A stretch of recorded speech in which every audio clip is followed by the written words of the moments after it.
Hi, I'm Deb Brown, and this is Tips for Sales, the short format video series where we explore key strategies you can use to improve your sales success. Today's topic is on how to turn sales followers into sales leaders on your team. Seasoned sales managers know that getting even just one or two members of their team to become top performers is typically a challenge. And we've learned through experience that sales team performance typically mimics the classic bell curve, with 20% of people outperforming quota, 60% in the middle close to meeting quota, and the last 20% struggling to keep up.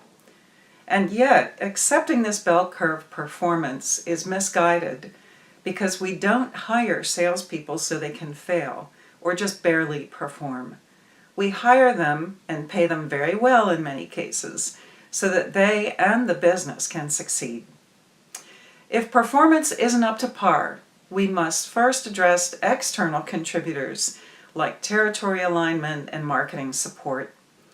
Internal contributors like knowledge and skill gaps or ineffective personal sales habits must also be addressed through training and coaching.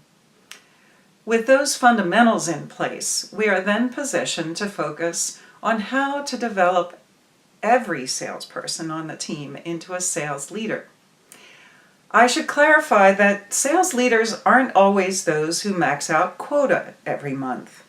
Certainly your top performers may be leaders, but by saying leader, we're referring to a member of the sales team who consistently performs and contributes energetically to the success of the sales team as a whole and the business as well. In other words, sales leaders are people who not only do the job well, they also engage with the whole team in the task of achieving the business goals. Here are 3 ways you can turn sales followers into sales leaders. First, look for opportunities to improve your sales process. Some managers find that reconfiguring their sales team from a team of generalists, where each salesperson hunts for, nurtures, and closes deals one by one, to that of one of specialists, where some salespeople generate leads, others nurture leads, and still others close deals, is a powerful way to create leadership opportunities across your team. It has the added advantage of enabling people to find their best fit role, rather than operating on the assumption that anyone who is less than perfect at managing the whole sales cycle should perhaps leave the sales team altogether. To say it another way, configuring your team around roles that match with individual strengths can be a very powerful way to foster leadership and get better sales results. Second, encourage sales professionals to develop expertise in a specific area of the company's products or services, or become an expert in a specific industry, market segment, or geographic territory. By having each member of the team select a specific area of focus, you empower each one to become a natural leader as they develop this knowledge and then share it with their peers. And because everyone on the team has at least one area of knowledge in which they are the undisputed expert, it levels the playing field to ensure that each team member can experience a leadership role.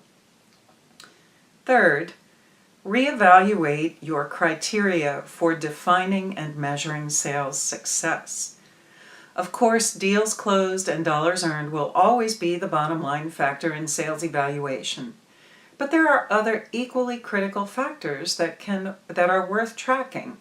For example, one of your moderate performers may be slower to close new deals, but excels at cultivating sales from existing customers. Since it costs on average 7 times more to acquire a new customer versus keeping an existing one, customer retention and account upgrade sales could also be part of your evaluation matrix. Customer satisfaction is another valuable window into how well your salespeople align customer needs with the best fit solution from your company. These are just some of the indicators that can help you gain a clearer picture of how members on your sales team may already be operating as quiet leaders in their own way. With these 3 strategies in hand, improving your sales process, developing expertise in each person, and expanding your evaluation criteria, you will be well positioned to create, sustain, and motivate leadership traits and opportunities across your sales organization.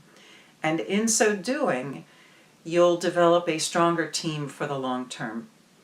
Thank you for joining me for this tip for sales. I'm Deb Brown, wishing you good sales and great success.